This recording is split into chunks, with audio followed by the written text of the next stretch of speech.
Welcome back. This month you have the chance to walk to help raise awareness and stop the violence here in our state. Here are the details. We have Lorinda Jackson along with Torian Hamilton.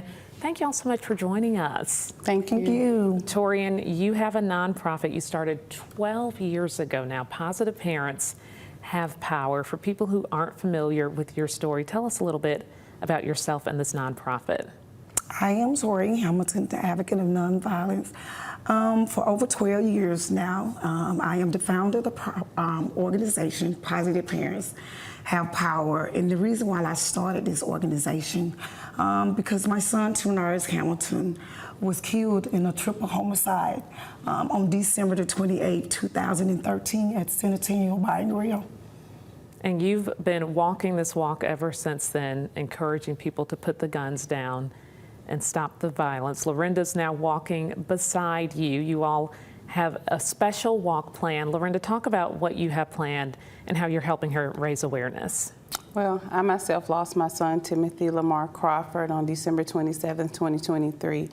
And Ms. Torian and her organization has been a great support for me and my family. And I want to just support anybody that is involved in saving those for us that gun violence is affected. How important is it for you to join moms and other families like this? What is it like when you're able to kind of walk alongside them in their grief and help others?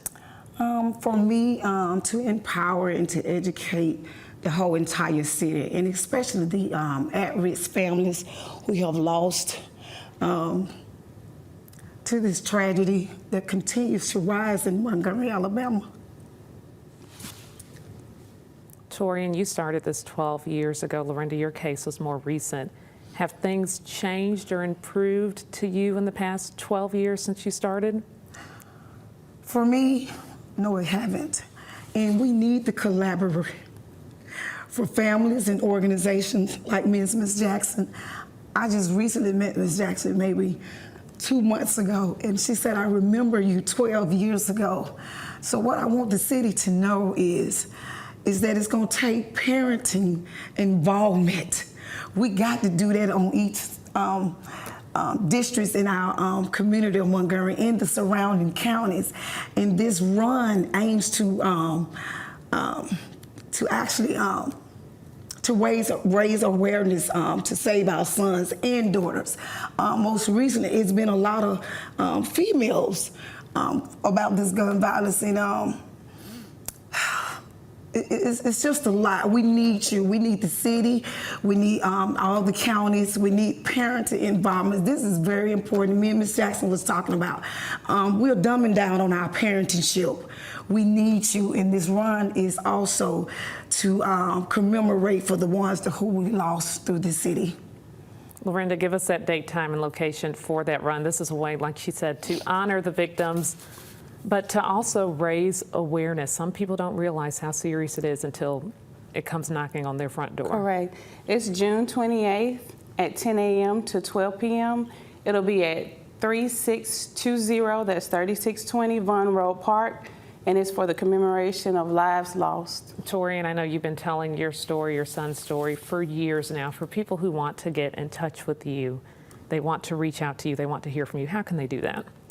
You could also go on Positive Parents Have Power page or Torian Hamilton, Torian Hamilton social media page. And we have an email for ppHPTIM@gmail.com, or you can call me at 334-651-6513, and donations are needed. Again, this is a citywide Stop the Violence walk. This is a chance to remember those who we've lost to gun violence, but to also talk about, as Torian said, parenting, things that we can do to make a difference here in Montgomery and surrounding areas. Again, that's June 28th, Vaughn Road Park, a Stop the Violence citywide walk. Ladies, anything else you want people to know about this walk?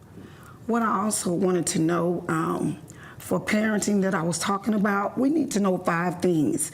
We also need to pray, as we need to continue to do.